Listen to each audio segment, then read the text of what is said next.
তোর বাবা না দাঁতের ডাক্তার, তাহলে তোর ভাই দাঁত ছাড়া জন্ম নিল কেন? বোকা চন্দ্র কয় কি, তোর বাবা তো টেলার, তাহলে তোর ভাই ল্যাংটা হয়ে জন্ম নিল কেন? উত্তরটা সেই আসিল। ওরা কারা যারা ভিডিও দেখে কিন্তু লাইক মারে না? সব কয়টা সুগন্ধির চেঙ্গা চিংড়ি। ওরা হলো তারা যারা মিস কল মেরে ব্যালেন্স চেক করে। হাই হাই রে, কইছে কি রে? আচ্ছা জিনুকা, তুই তো সবই জানোস, পারলে বলতো ভালোবাসার ওজন কত? এটা তো পানির মতো সহজ, 80 কেজি।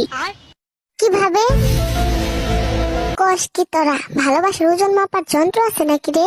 আছে মনে হয় উগান্ডায়। ছাগলের দল, তোরা বেশি কথা কস। আগে শোন কেমনে 80 কেজি আমি বলি। আচ্ছা বল।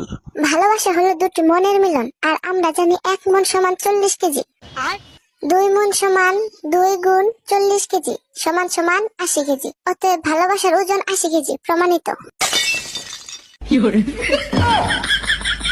একটা কথা কি তোরা চিন্তা করছস? অনেক চিন্তা করে দেখলাম, এত চিন্তা করে কোনো লাভ নাই। চাইলে আমি প্রেম করতে পারি, কিন্তু আলসেমি লাগে। আমি তো ভাবতাছি কোন মুখে নিজের বাচ্চাদের বলবো ফোন রেখে পড়তে বস।